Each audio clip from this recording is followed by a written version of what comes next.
wajahnya berseri, cerah, indah, bersahabat, Rasulullah. Juban, surbanan, jenggotan, wajahnya angker, kereng galak, Abu Jahal.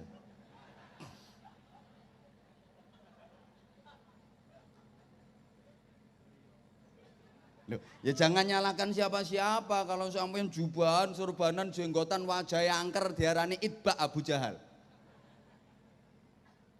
Pakaian itu poinnya ada pada satu, nutup aurat, dua, sopan. Soal model terserah. Yang penting nutup aurat, sopan. Woi. Jadi yang penting itu, sampean jangan lantas, wah Rasulullah itu jubahan, berarti kita juga harus jubahan. Boleh, tapi sekali lagi jubah itu pakaiannya orang Arab. Wongnya ganteng-ganteng pantes. Rasulullah jubahan, iya api. Lho sampean ngarit jubahan. Ini menek kelopo jubahan. Ya oleh kelopo, tapi kelopomu dhewe meletus karo. Iso puklek sak pikulane. Jangan salah, Rasulullah kalau makan pakai tangan kanan dengan 3 jari. Ini artinya Rasulullah itu kalau makan sedikit dan caranya sedikit-sedikit. Makan Rasulullah itu cuma sedikit dan cara makannya sedikit-sedikit. Yang kita contoh itunya, bukan harus pakai 3 jarinya.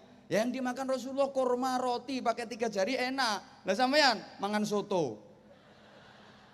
Malah korat karet. Paham? Rasulullah kalau korban yang disembelih onta. Iya, di Arab binatang yang halal yang gede, dagingnya banyak, onta. Nah kalau di sini ada sapi, kerbau, kambing. Maka korbannya orang sini ya nyembelih sapi, kerbau, kambing. Jangan memaksakan diri. Karena Rasulullah korban itu menyembelih onta. Orang Pontianak memaksakan diri menyembelih onta beneran. Malah ditangkap polisi. Kok ditangkap polisi? Dari mana dapat onta kalau nggak dari kebun binatang? Mesti nyolong.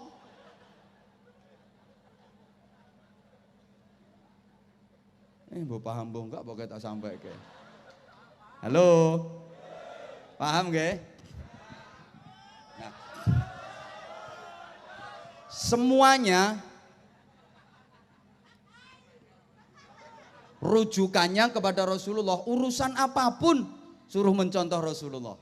Kalau ingin baik, kalau ingin benar. Nah sekarang pertanyaan, sakjanya Rasulullah itu siapa sih? Kok semuanya harus mencontoh Rasulullah? Untuk menjawab itu ada satu makalah saya sampaikan, tolong ditirukan bareng-bareng, oke? Yang mau ikut nirukan, saya doakan 3 hari ke depan rezekinya lancar. Nek rezeki semangat ya wes, yang nggak ikut menirukan, awas mati duluan. Bareng-bareng, Muhammadun Basyarun lakin lakal bashar bal huwa kal yakut bainal hajar. Muhammad adalah manusia, akan tetapi tidak seperti umumnya manusia. Muhammad itu laksana berlian yang terletak di antara bebatuan. Ayo sekarang Anda semua jawab manusia gitu nggih? Muhammad itu adalah terus Muhammad itu adalah manusia yang merasa sebagai manusia, yang mengerti tentang manusia, yang memanusiakan.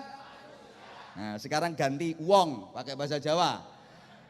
Nabi Muhammad iku wong sing rumangsa dadi, wong sing iso ngerteni, wong sing nguwongno.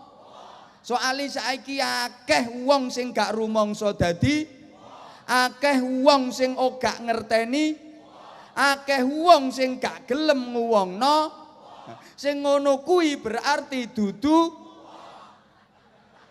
Ganti manusia, ganti manusia. Sekarang banyak manusia yang tidak merasa sebagai, banyak manusia yang tidak mengerti tentang, banyak manusia yang tidak memanusiakan.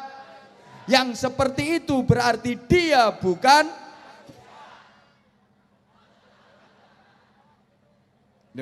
Ada loh manusia yang tidak mengerti tentang manusia, tidak merasa menjadi manusia, bahkan tidak memanusiakan manusia. Mentang-mentang dadi kiai ahli wirid. Emang dia sih ahli wirid. Terus ada pedagang lagi seret dagangannya, kepingin lancar, minta doa. Kiai minta doa kiai supaya dagangan lancar. Oh gampang, baca ayat kursi 750.000 kali tanpa nafas. Ini namanya manusia yang tidak mengerti manusia. Iya kalau dia ahli wirid yang disuruh baca itu loh. Oke, sekarang saya uraikan dari sisi manusianya dulu. Rasulullah itu manusia. 100% beliau manusia. Secara kurikulum desain. Duh. Ora mudeng ancane wong oon. Ya posturnya manusia. Bahkan haliahnya juga manusia. Saya terangkan sisi manusianya dulu. Sebagai manusia, Rasulullah itu ya manusia. Ya melek, ya tidur, ya ngantuk, ya lapar, ya haus, ya makan, ya minum. Bismillahirrahmanirrahim. Emang manusia, ya sakit. Rasulullah kadang ya nggak punya duit. Rasulullah tuh kalau nggak punya duit, utang. Maka umat Rasulullah yang baik kalau nggak punya duit, utang. Kalau sudah punya duit, nyaur. Kalau duitnya banyak, ngutangi, sedekah. Hoi, hoi. Rasulullah itu manusia. Perang juga pernah kalah. Perang Uhud, Rasulullah kalah. Memang manusia. Ketika dalam peperangan, di medan perang, dikawal oleh para sahabat. Turathun Nabi, sahabat-sahabat pengawal Nabi. Itu kepalanya Zubair bin Al-Awwam. Jadi kalau presiden punya pas pampres, pasukan pengamanan presiden, Nabi juga punya pas pamnap, pasukan pengamanan Nabi. Loh iya. Nah presiden aja kalau kemana-mana dikawal TNI, Tentara Nasional Indonesia. Makanya kiai kalau ceramah dikawal TNU, Tentara Nahdlatul Ulama. Yo banser, dorengnya sama, yang nggak sama tuh bayarannya. Loh, nah kalau TNI itu mentok bintangnya berapa? 4 jenderal. Nah, banser bintangnya 9 bro. Di atas obat ngeluh. Obat ngeluh bintangnya cuma 7 kok. Ini Banseri 9 bintangnya. Kenapa pakai dikawal? Karena nggak ada jaminan kebal senjata. Rasulullah lagi dakwah di Taif, dilemparun batu sama orang kafir, yang bendol, yang berdarah-darah. Maka umat Rasulullah itu kalau kena lempar batu, yang bendol, yang berdarah-darah. Ada orang Pontianak kena lempar batu, tayang batunya yang pecah. Itu bukan umat Rasulullah, umatnya limbat.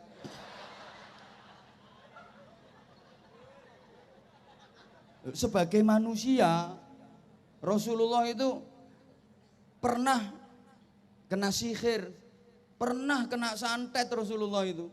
Pernah, tembus. Emang dibikin gitu sama Allah. Rasulullah sakit lama, gak sembuh-sembuh. Berobat kemana-mana gak sembuh. Datengin tabib, gak sembuh-sembuh. Akhirnya malaikat Jibril datang kasih tahu, ya Rasulullah, penyakit Anda ini penyakit non medis. Bukan penyakit biasa, Anda kena sihir. Di belakang rumahmu itu ada batu gede, di bawahnya ada barang tuh, ada ikatannya, tali ikatan jumlahnya 11. Ambil tuh barang, lepas tali pengikatnya, sembuh penyakitmu. Akhirnya para sahabat dipanggil, dikumpulin sama Rasulullah. Tolong ya, di belakang rumahku itu ada batu besar, angkat, bawahnya ada barang, ambil bawa ke sini. Betul ternyata. Setelah batu besar itu diangkat, di bawahnya ada barang. Ada tali pengikatnya 11 jumlahnya. Diaturkan ke Rasulullah, kemudian Rasulullah merintah, tolong lepas itu talinya. Sahabat semua nggak ada yang bisa ngelepas itu tali. Emang bukan tali biasa. Sampai sahabat yang paling gagah, paling jaduk, Umar bin Khattab bilang gini, iki ngudari tali ngene ndak entos kabeh iki. Kene aku sing ngudari bablas. Begitu dipegang sama Umar, Umar pun nggak bisa ngelepas. Malaikat Jibril turun bawa wahyu surat Muawwidzatain yang tadi dibaca oleh Kiai Haji Muammar ZA tadi, Qul a'udzu birabbil falaq sama Qul a'udzu birabbin nas. Ya Rasulullah, bacakan ayat-ayat ini, bablas lepas semua itu tali. Nah, surat Muawwidzatain, Qul a'udzu birabbil falaq dan Qul a'udzu birabbin nas itu jumlah ayatnya 11, persis sama dengan jumlah tali yang ada di benda tadi. Setiap dibaca satu ayat, Qul a'udzu birabbil falaq, tar, lepas satu. Min syarri ma khalaq, tar, ya tar ngono mosok curut ngono. Wa min syarri ghasiqin idza waqab, tar.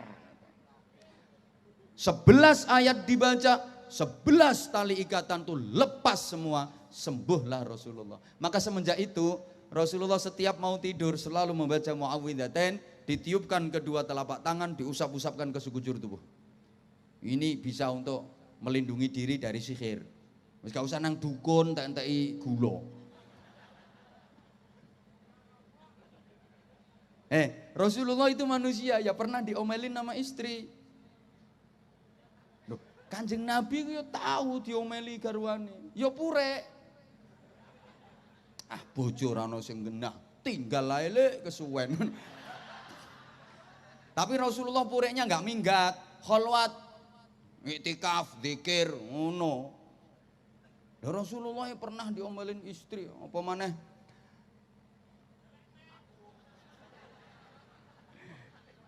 Rasulullah kalau nggak punya duit kerja, cari duit. Nggak tahu mentang-mentang dadi nabi, nggak punya uang menggandakan uang. Itu duduk Kanjeng Nabi, Kanjeng Dimas taat pribadi. Tuh, sekarang masih di penjara itu orangnya. Rasulullah kerja kalau nggak punya duit. Beliau Rasulullah itu pekerja keras. Mulai kecil aja udah menggembala kambingnya orang-orang kaya, buruh angon wedhus. Terus dagang, pekerja keras Rasulullah. Beliau menyatakan, kana Adam harrosan, Nabi Adam itu petani. Wa kana Musa mukabbisan, Nabi Musa itu peternak. Wa kuntu tajiron, aku pedagang. Kerja bro. Manusia. Maka Rasulullah juga pernah lupa. Pernah Rasulullah lupa. Dilanjut apa enggak ini?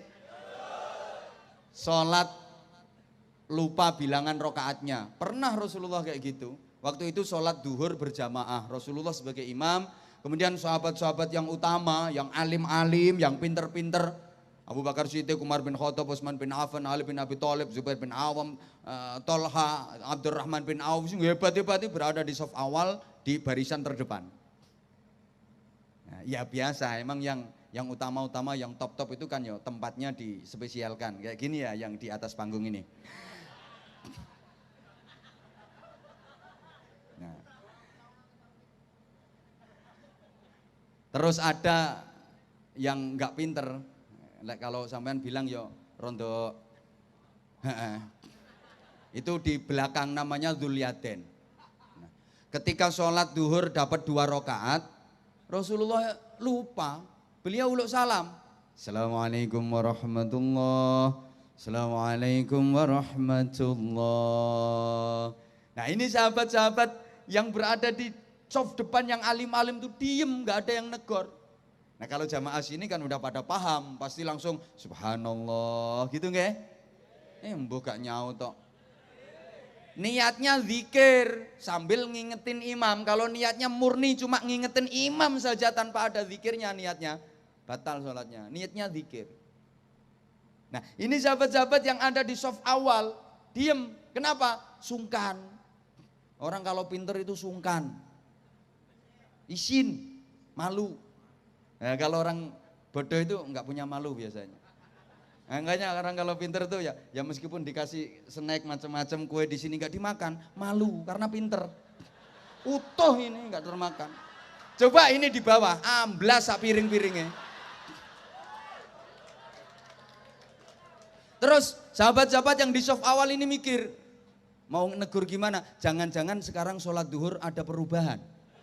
Ini sholat lagi direvisi. Lo kan pernah terjadi revisi arah kiblat. Itu kan juga lagi sholat. Sholat asar berjamaah di masjid yang sekarang dikenal dengan Masjid Qiblatain. Masjid dengan 2 kiblat.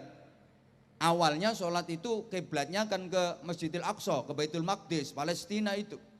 Nah, ketika tengah-tengah sholat asar, malaikat Jibril turun bawa wahyu, fawalli wajhaka syatral masjidil haram. Pindah arah ke Masjidil Haram, kiblatnya Ka'bah. Itu juga di tengah-tengah sholat. Sahabat yang di soft awal ini mikir, jangan-jangan sekarang sholat direvisi. Duhur tinggal 2 rakaat. Nah, Dzulyaden yang agak tadi bengok, teriak, ya Rasulullah, anasita amkusiratis sholah. Rasulullah, apakah Anda lupa? Atau sekarang sholat duhur itu diringkes tinggal 2? Rasulullah merasa nggak lupa. Jawab beliau, mana situ wa makusiratis sholah. Aku nggak lupa. Sholat juga nggak dikosor, nggak diringkes. Tetap orang bodoh itu kalau dikasih jawaban nggak terima kan malah metenteng. Apalagi dia merasa benar. Wallahi ya Rasulullah, sholaita kadza wa kadza rakaataini. Demi Allah, engkau tadi sholat duhur cuma 2 rakaat sudah salam. Biasanya 4 rakaat, ini tadi cuma 2 rakaat. Rasulullah lantas noleh ke sahabat Sayyidina Abu Bakar Siddiq. Lah kok Abu Bakar Siddiq mantuk toh? Noleh ke Umar bin Khattab, mantuk juga. Sahabat yang di soft depan ini semuanya manggut. Semua. Langsung Rasulullah berdiri hadap kiblat, Allahu Akbar, nambah 2 rakaat. Ini jadi syariat. Dan duhur nggak jadi direvisi. Tetap 4 rakaat. Nah, hikmahnya apa? Untung ono wong goblok. Iya. Ini andaikan nggak ada orang bodoh, sekarang sholat duhur berjamaah tuh kacau. Bisa 4, bisa 2 rakaatnya. Karena Rasulullah pernah duhur 2 rakaat. Semua yang dikerjakan Rasulullah menjadi hukum. Kacau sholat duhur. Jadi ada makmum masbuk, dia datang terlambat, sholat jamaah duhur udah berlangsung, udah mulai. Dia mau makmum, bengok teriak dulu, weh loro apa papat. Kacau bro, makanya orang goblok itu penting. Penting, ada yang pinter, ada yang, ayo toh yang merasa goblok nyaut. Ada yang pinter, ada yang, harus itu. Ada dokter, ada yang sakit. Ada yang ceramah, ada yang dengerin. Ada polisi, ada maling. Jadi maling itu penting. Loh kalau nggak ada maling, polisi nggak ada kerjaan. Makanya yang pinter jadi guru, yang bodoh jadi murid. Sehingga guru nggak boleh bodoh-bodohin murid. Sing pinter dadi guru, sing goblok dadi murid. Makanya guru nggak oleh goblok no murid. Ada guru yang suka goblok-goblokin muridnya, tuh guru lebih goblok daripada muridnya. Ya misalnya ada guru jelasin, muridnya nggak paham-paham, nerangin lagi, muridnya nggak paham-paham, gurunya marah. Ini dijelasin berkali-kali nggak paham juga, murid goblok. Kata si murid, Pak kalau saya nggak goblok, Bapak nggak jadi guru. Bapak bisa jadi guru dapat gaji, itu barokahnya saya yang goblok. Ini kan namanya pinter muridnya daripada gurunya. Loh ini loh, dinamisnya kehidupan seperti ini. Allahumma sholli ala Muhammad. Nah, Rasulullah itu manusia, jadi pernah lupa. Bu, maka kalau suami ibu lupa, jangan diomelin. Karena suami ibu manusia. Apalagi kalau yang kita banyak salahnya. Ibu kalau suaminya salah dimaafin, jangan diomelin. Karena suami ibu manusia. Kalau pengen punya suami yang gak ada salahnya, ya jangan nikah sama manusia. Gitu, gedebok telatenono. Sopo ngomong anyep? Ya kempiten terus ngolah anget suwe-suwe. Bantah. Namanya manusia itu nggak ada yang sempurna. Halo? Pasti ada kekurangan, betul? Bapak juga, kalau bapak cari istri yang komplit, lengkap, sempurna, dunia ini nggak ada perempuan yang kayak gitu, Pak. Kadang perempuan tuh dapat ininya, nggak dapat itunya. Dapat dari sisi ini, dari sisi lain nggak dapat. Ada perempuan tuh yang cuman dapat cantiknya aja. Ayu, cantik tapi sakit-sakitan. Kok tiap habis dipakai pasti nyontekno. Angger bar tinggo nyontekno. Nanti mlakune seyek-seyek. Kakean cublesan ngarep nguri. Rupane ayu tapi loro-loron. Ada yang wajahnya jelek tapi sehat, nggak pernah sakit. Nang kuat. Sapa-apa digotongi kabeh. Kuat, nggak pernah sakit. Sambar bledek yang murup kok. Ya soalnya kulitnya teko logam. Ya gitu, kadang wajahnya cantik tapi nggak bisa masak. Kadang sangit, jangan nampang, nyambel cemplang. Rupane ayu, sambelnya nggak enak. Kalau punya istri kayak gitu, Pak, jangan lihat sambelnya, lihatlah rainya. Ada yang wajahnya jelek tapi masaknya maknyus, top markotop, jos gandos, kotos-kotos sampai meledos. Kadang bauket nyambel peliket, rupane elek, sambele enak. Maka Bapak lihatlah sambelnya, jangan lihat wajahnya. Maka Bapak pasti akan berkata, oh sayang ternyata sambelmu lebih cantik daripada rupamu. Itu loh.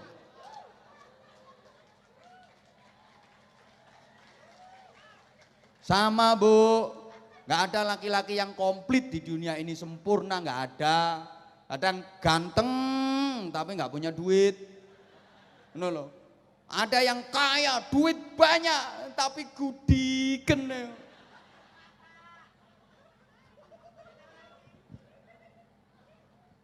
Kok kadang tinggi gede, dawa, tapi lemes. Gak sumbut karo dawane.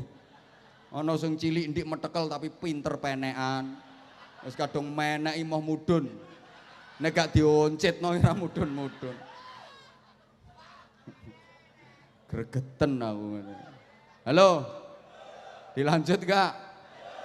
Kadang suami itu nggak bisa dampingi ibu terus, seminggu pulang sekali, tapi kasih duitnya lebih-lebih, nggak begitu setia. Ada yang setia tapi nggak punya duit, ke pasar ditemenin, ke toko ditemenin, ke rumah saudara ditemenin, tapi nggak punya duit. Duit dari mana? Nemenin sampean terus. Makanya ibu kalau berdoa jangan latah. Ya Allah, berikan aku suami yang setia, selalu mendampingiku, seia sekata, sehidup semati, kemana-mana setia mendampingiku. Keturutan tengan malah nyonyor. Mendampingi sampean terus, turu didampingi, adus didampingi, ngising didampingi. Ya gak gablek duit bojomu, aja latah. Waduh, jam 12 udah, ya tambah sedikit, nggak apa-apa. Ini baru sisi manusianya, tolong perhatikan, ini sisi manusianya. Lakin lakal bashar, tapi Rasulullah itu tidak seperti umumnya manusia. Bal huwa kal yakut bainal hajar. Rasulullah laksana berlian di tengah-tengah bebatuan. Karena Rasulullah mampu bermain dalam ranah intelektual ketuhanan. Saya kasih bukti. Saudara sekalian yang hadir di sini percaya sama Allah apa enggak? Percaya sama Allah apa enggak? Udah pernah ngelihat Allah apa belum? Kok percaya? Hoi. Percaya adanya malaikat Israel apa enggak? Percaya apa enggak? Udah pernah ketemu? Siapa yang pengen cepat ketemu, angkat tangan tak fatihai. Halo? Halo? Jawab yang semangat. Percaya adanya alam kubur apa enggak? Udah pernah ke sana? Rencananya kapan? Percaya adanya malaikat mungkar nakir apa enggak? Ada yang punya nomor WA-nya? Lagi. Percaya hari kiamat apa enggak? Terus kiamat itu nanti tanggal berapa? Nah sekarang saya ajak berpikir. Tolong diperhatikan para jamaah. Saudara percaya sama Allah padahal belum pernah ngelihat. Percaya ada malaikat Israel padahal belum pernah ketemu. Percaya adanya alam kubur padahal belum pernah ke sana. Percaya hari kiamat padahal nggak ngerti kapan terjadinya. Kok bisa percaya? Karena yang membawa berita itu bukan manusia model kayak gini-gini. Yang membawa kabar itu bukan manusia sembarangan. Yang membawa kabar berita itu adalah manusia yang bisa bermain dalam ranah intelektual ketuhanan. Wa ma yantiqu 'anil hawa in huwa illa wahyun yuha. Lah mumune Allah kaya wong sambat kakean utang ngono model. Semua yang dikatakan, yang disampaikan Rasulullah itu enggak dari nafsunya, enggak dari kemauannya sendiri, bukan dari kehendaknya sendiri, tapi berdasarkan wahyu petunjuk dari Allah Subhanahu.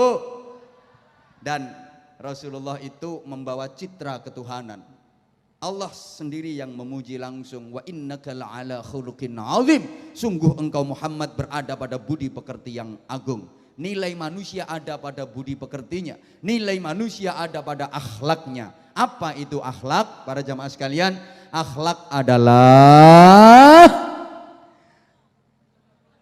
yo toto kromo. Makasih. Jiwa sehat dan kesadaran yang melahirkan sifat-sifat kebaikan. Kayak sabar, tawadhu, qanaah, ikhlas, ridho, tawakal, dan sebagainya. Nilai manusia ada pada akhlaknya, karena dari akhlak meningkat menjadi takwa, dan takwa adalah kasta tertinggi manusia di sisi Allah Subhanahu wa taala. Inna akramakum indallahi atqakum. Para jamaah, kalau udah bicara akhlak, udah bicara takwa, profesi jadi gak penting. Mohon maaf, apapun profesimu gak penting. Yang penting prestasimu, dan takwa itulah prestasi. Halo. Halo. Artinya jadikan profesi itu alat untuk meraih prestasi yang namanya takwa. Mau jadi petani, mau jadi pedagang, mau jadi guru, mau jadi ustadz, mau jadi TNI, Polri, jadi apapun, jadi pengusaha, yang penting takwa. Walaupun jabatannya tinggi, kekayaannya melimpah, ilmune sundel langit, pinter, saking pintere sampai iso ngraji entut. Ya kalau ngeraji angin wis umum, bikin tut iso digeraji. Tapi enggak takwa, enggak ada artinya jabatan, kekayaan, enggak ada artinya. Mending orang biasa, rakyat jelalatan, rakyat jelata, ora dadi apa-apa, wakil RT ae lho enggak. Tapi takwa. Memang profesi itu alat untuk meraih prestasi yang bernama takwa. Allahumma shalli ala Muhammad.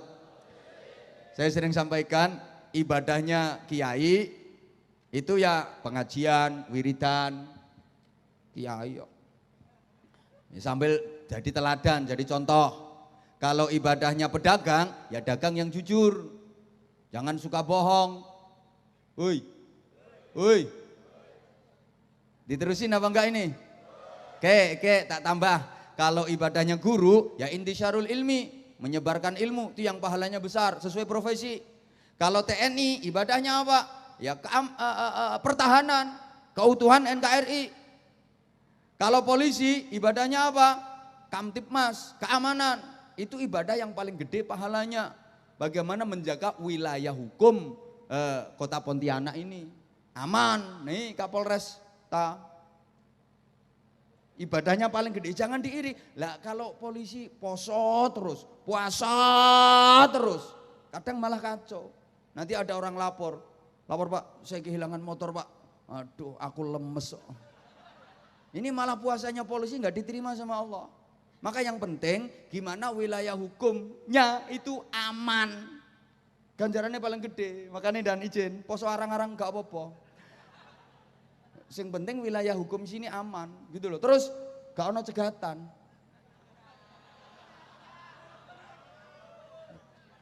Maksudnya nggak ono cegatan nih berarti masyarakat sudah sadar hukum, nggak ada pelanggaran, ngono lho. Anggitmu nggak ada cegatan nih terus nggak helman dijarke, nggak ada STNK dibiarin, nggak bawa SIM dibebasin. Kenapa suruh pakai helm? Soalnya dasmu larang. Ini demi keselamatanmu juga itu, Mas Wes. Nah kalau para pejabat, ya wis pokoknya mulai kepala kelurahan sampai presiden, ibadahnya apa? Ya keadilan. Jalankan roda pemerintahan dengan adil. Mbok paham mbok enggak? Lah saiki misale ya pejabat yang suruh tahajud, zikir terus. Akhirnya urusan pemerintahan malah kacau balau. Ini tahajudnya enggak diterima sama Allah. Rakyat keleleran. Nah kalau orang kaya ibadahnya apa? Nyumbang. Ayo tirukan bareng-bareng ya, orangnya biar denger. Orang kaya itu ibadahnya kurang kenceng, orang kaya itu ibadahnya yang kenceng bilangnya itu jelas melarat. Soalnya arep-arep sumbangan. Ya, izinkan saya bercerita sebentar. Di rumah saya itu hampir tiap hari ada tamu. Ya macam-macam tamunya, ada tamu wali santri, ada tamu minta jadwal ngaji, ada tamu minta suwo. Ya ono wong lanang njaluk suwo, nyuwun dongane ge apa? Bojoku cerewet iki. Ya njaluk donga sing kena gawe mbungkem cangkeme wong wedok. Ya saya kasih, padahal aku dhewe lagek berarti celatu. Ya tak kei ae, mandi gak urusan guri, yang penting oleh gula. Macam-macam tamu itu. Ya ada yang nawarin anaknya, dikongkon mulang, dipondokno gitu, macam-macam ya. Pernah ada tamu tuh orang kaya. Saya tahu kalau orang kaya dari mobilnya, Range Rover, mau 3 miliar lebih. Sampean nggak ngertimu pickup karo Tosao.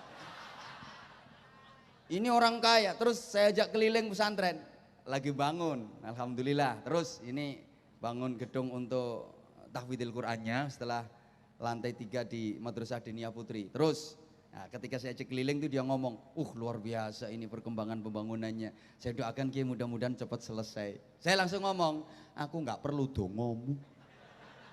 Nah apa dikira tak ajak keliling pesantren ini tak jaluki dongo no. Lo orang kaya kok mendoakan, salah pasang itu namanya. Hadisnya jelas, qiwamud dunya bi arba'ati asya. Tegaknya dunia dengan 4 perkara. 1, bi ilmil ulama, berarti ulama itu ibadahnya pakai ilmu. 2, bi adlil umara, dengan keadilan para pemimpin. Pemimpin pejabat ibadahnya pakai keadilan. 3, bi sakhawatil aghniya, dengan kedermawanannya orang-orang kaya. Orang kaya tuh ibadahnya dermawan, nyumbang. Lah ini kok mendoakan. Wong sugih ndongakno, ngerusak hadis. Iya, orang kaya mendoakan ini malah ngerusak hadis. Yang mendoakan tuh bagiannya sing melarat-melarat ngene iki. Jangan tersinggung, lek sampean sugih nggonmu nang dhuwur panggung kene lho. Jadi yang bagian mendoakan itu yang miskin, bida'watil fuqara. Doanya orang-orang miskin. Orang miskin ibadahnya pakai doa itu. Lah ini orang kaya kok mendoakan ngerusak hadis. Maka pengumuman yang kaya tolong didengarkan, jangan salah zikir, jangan salah wiridan. Wiridannya orang kaya itu bukan ya Rahmanu ya Rahim, ya Rahmanu ya Rahim, ya Rahmanu ya Rahim, bukan ya Allah ya Qadim, ya Allah ya Qadim, ya Allah ya Qadim, ya Qadim, ya Qadim, ya Qadim. Langsung Qadim, koramil enggak usah. Ya Qadim, ya Qadim, ya Qadim, ya Qadim. Nanti dan ramil ngiri nanti, enggak masuk itu.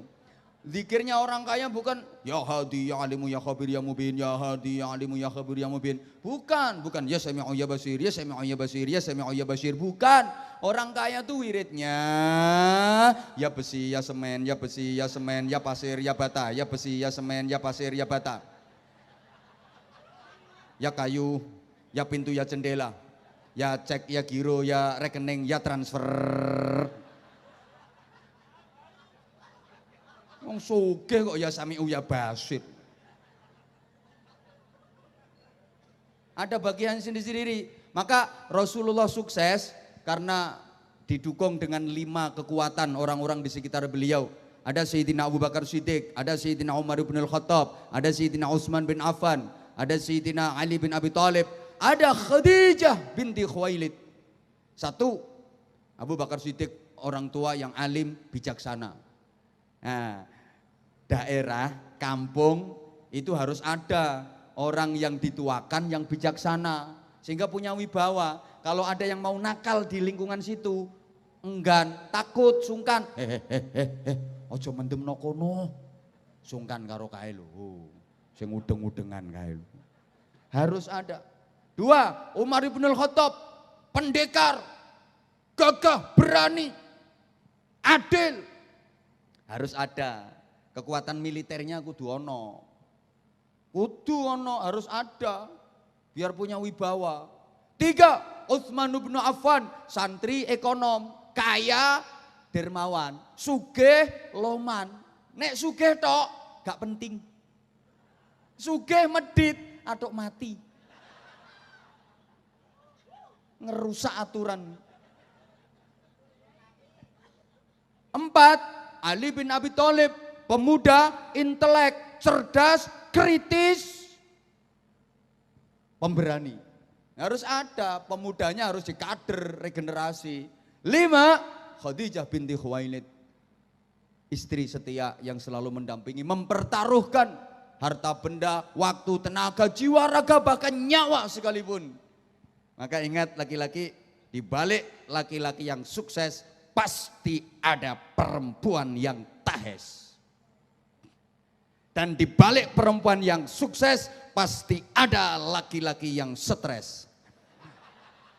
Nah iya ya, kalau kesuksesan laki-laki kalah sama istrinya ya jadi gedibal gue. Makanya komponen masing-masing komponen itu harus saling melengkapi, bekerja sama, bekerja bersama-sama, sinergi. Woi,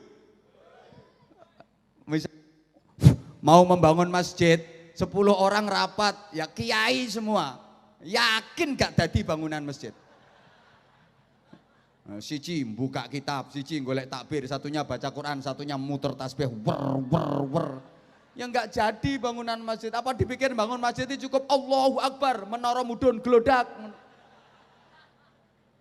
Ya emang ada kiainya yang bagian zikir, ya Allah ya Rahman, ya Allah ya Rahim, ya Allah ya Rahman, ya Allah ya Rahim. Allahu latifun bi'ibadihi yarzuqu man yasha wa huwal qawiyyul aziz. Ya Latif ya Latif, ya Latif ya Latif, ya Latif ya Latif, ya Latif ya Latif. Nanti lama-lama ya dana ya dana ya dana ya dana ya dana ya dana ya dana ya dana. Nah, nanti yang kaya ngirim dana. Ada pejabatnya, bagian rekomendasi, bagian perizinan. Ngono. Ya kudu ana sing melarat-melarat ngene iki, bagian tenaga. Dana ada, izin ada. Lalu kalau nggak ada pekerjanya, penting ojo ngeremehin wong melarat. Hidup melarat. Ya ada usaha, ada doa, ada doa, ada usaha. Usaha tanpa doa sombong. Doa tanpa usaha omong kosong. Woi, Rasulullah mengajarkan seperti itu. Enggak kok mentang-mentang Nabi butuh duit langsung Allahumma duit. Enggak. Kepingin sate, Allahumma sate, gelodak-gelodak. Enggak, Rasulullah itu kerja. Maka saya ulang, ada usaha, ada doa. Ada doa, ada usaha. Usaha tanpa doa, sombong. Doa tanpa usaha, omong kosong. Ada santri pondok, lagi ujian. Kepingin nilainya bagus, kepingin lulus. Gak gelem belajar, gak mau belajar, gak gelem sinau. Wiridan. Iki hasilnya mesti 1, gak lulus. 2, pulang jadi dukun. Wiridan ya wiridan tapi tetap belajar. Ya sama, ada laki-laki pengen punya anak. Nah istrinya nggak pernah diapa-apain. Tiap malam di-Fatihai tok. Jadi istrinya tidur langsung wetenge dibuka sret Al-Fatihah. Terus disebul. Besok malamnya gitu, bojone turu buka wetenge sret Al-Fatihah. Hamil apa enggak? Hamil apa enggak? Fatihahnya Fatihah, tapi yang mbek di konokno. Fatihah tok.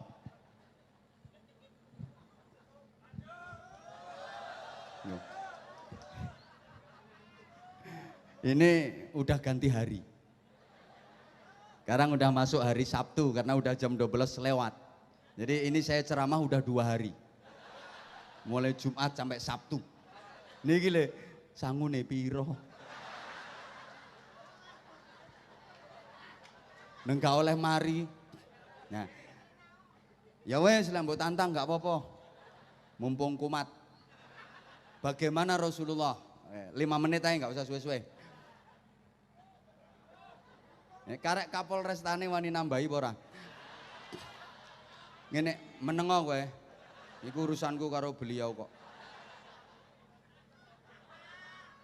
Rasulullah mencanangkan dan memperkamilkan Islam itu samhah. Begitu pula Rasulullah dalam memberikan contoh. Mengajarkan Islam seperti itu.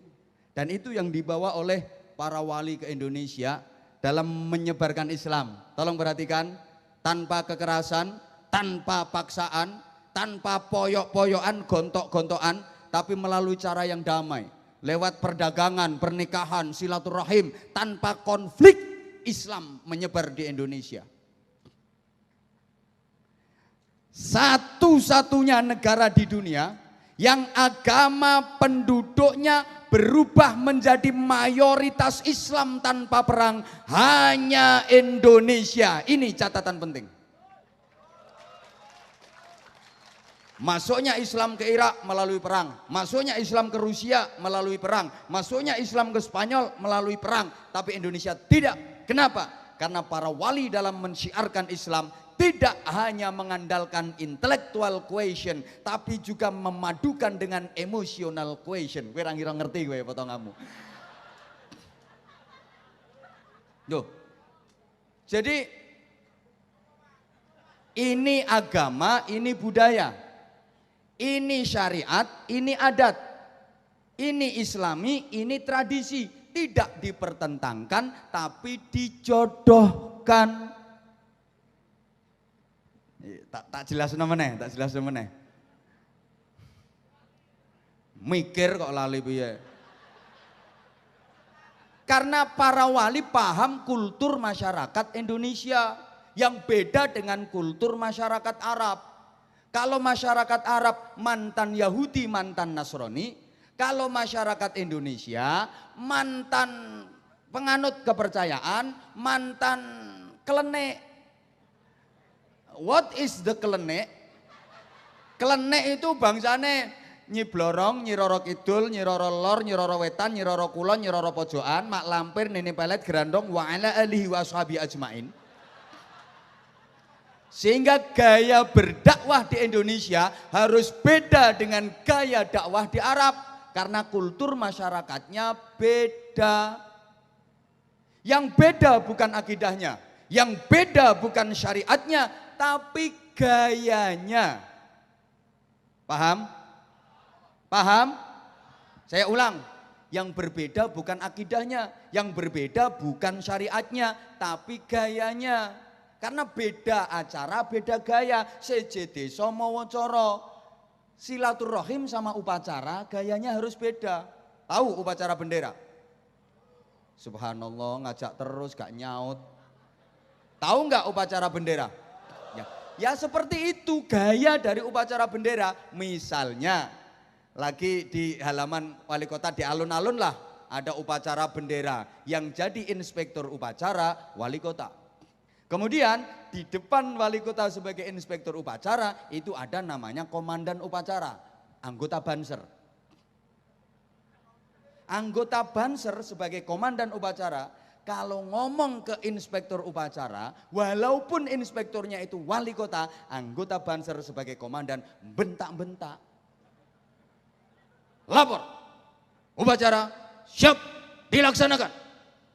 Banser wani bentak wali kota.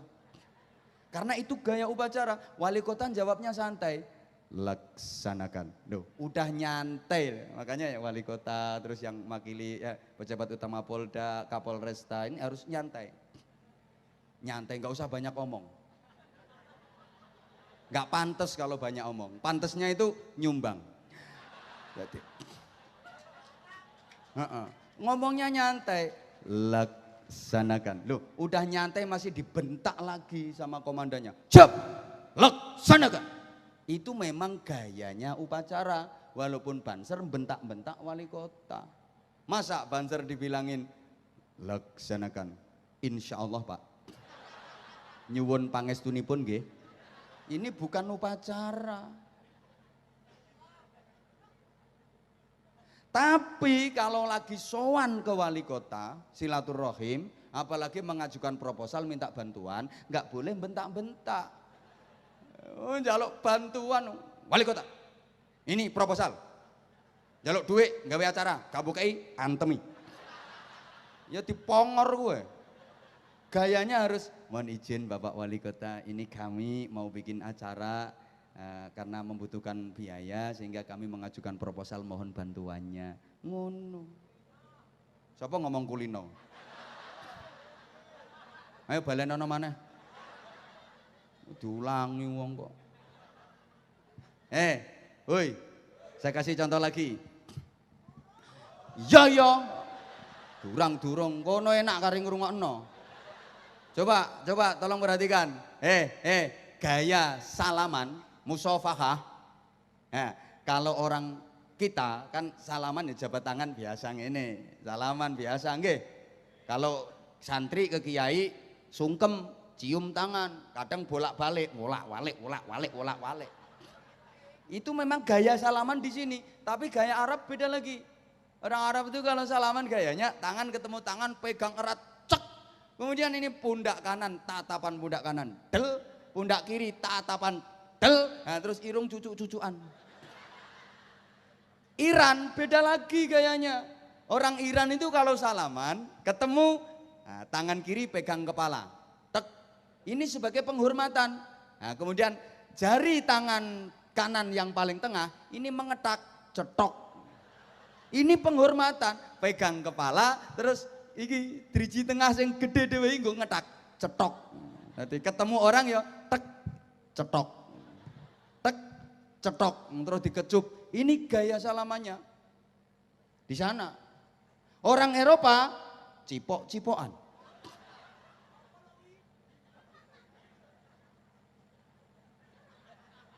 Ayo coba. Sampeyan ketemu Kapolresta, salaman gaya Iran. Ayo, kepalane Kapolresta pegang pakai tangan kiri, tek, terus ketak, cetok.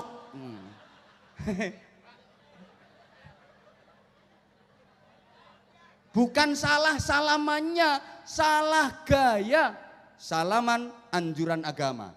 Gaya dalam salaman itu budaya. Paham?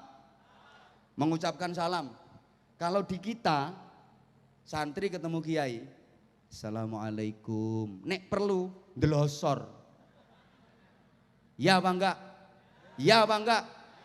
Di kita assalamualaikum sambil membungkuk. Ini gaya orang Indonesia. Assalamualaikum. Kalau Arab enggak. Dengan nada tinggi mengangkat kedua tangan. Assalamualaikum. Ini orang Arab. Ayo sampeyan ketemu Yai Ali Mustafa. Salam gaya Arab. Assalamualaikum. Yakin gak dijawab? Soalnya Yai Ali mikir, arek iki gendeng mulai kapan? Bukan salah salamnya, tapi salah gaya. Paham? Kenapa Amrozi dihukum mati? Kenapa Imam Samudra dihukum mati? Bukan salah Islamnya, tapi salah gayanya.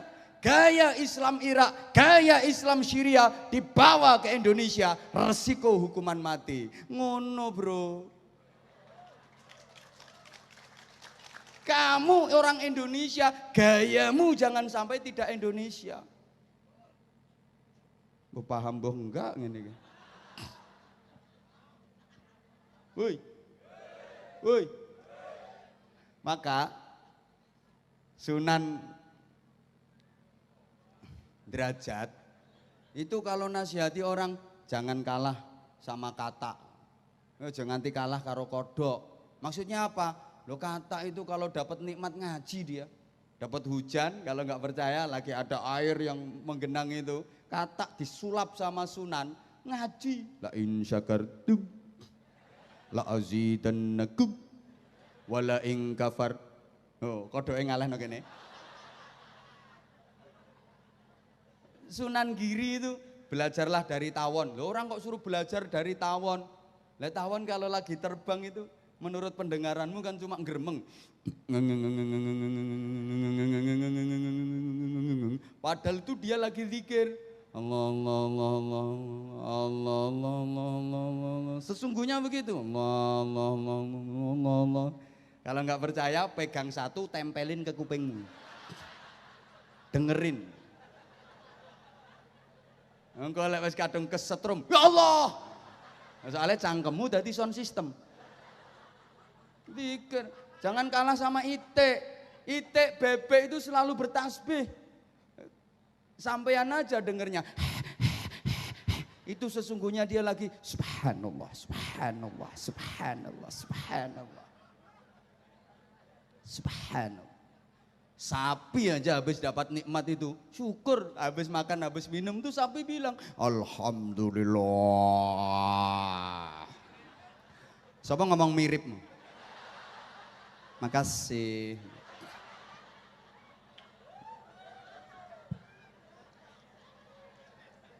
Ya, para wali penyebar Islam itu paham. Orang Jawa tuh lesannya nggak bisa fasih ngusapin Arab.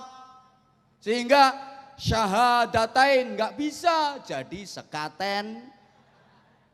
Maksudnya syahadatain tapi nggak bisa ngucapin, jadi sekaten sampai sekarang. Kalimah syahadah nggak iso dadi kalimah sodo. Syamir khairan fatrukil bagha nggak iso dadi Semar Gareng Petro. Suruh doa Rabbi ghfirli wali walidayya, ndak iso Rabbi ghfirli wali walidayya, ndak iso wali dadi jajani waliwel.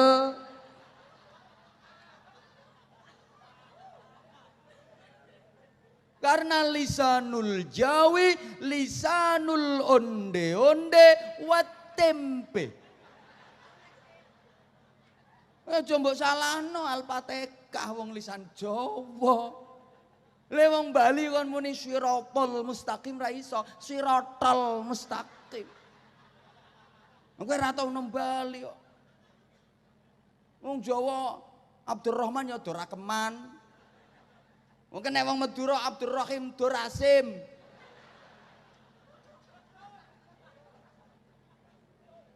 Ahmad dadi Asmat kok.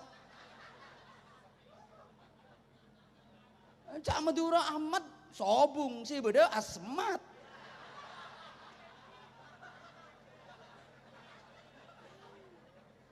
Wong Jawa ya Abdul Majid diceluk Dul Genjit.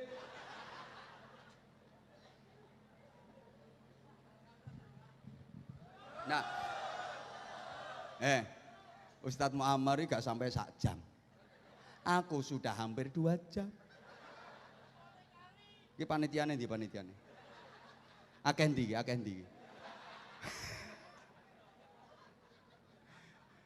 Rasa guyang-guyu kayak. La haula wala quwwata illa billah. Makanya karena yang dipakai prinsip itu at-tawassut wat tawazun wat tasamuh wal i'tidal. Ayo tirukan bareng-bareng. At-tawassut. Kurang semangat. At-tawassut wat tawazun wat tasamuh wal i'tidal. Ora usah tirokke, ora ngerti kowe engko.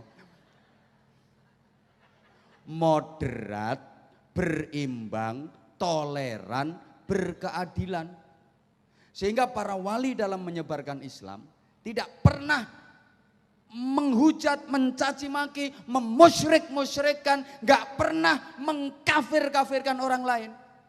Dan ini yang dipakai filosofi ini oleh kalau di Indonesia ya Nahdlatul Ulama, Muhammadiyah, gak pernah memusyrik-musyrikkan. Metode dari para wali berusaha mengislamkan yang masih kafir, bukan malah mengkafir-kafirkan yang sudah Islam.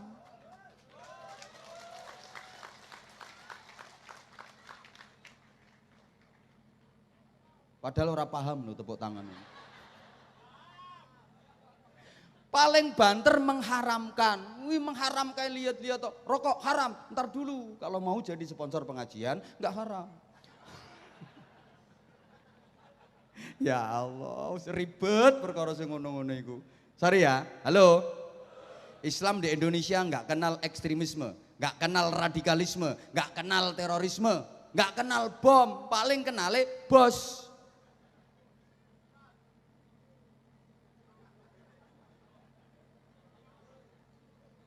Nah, ini menjadi akar pemikiran Islam di Indonesia yang harus kita lestarikan. Setuju? Setuju?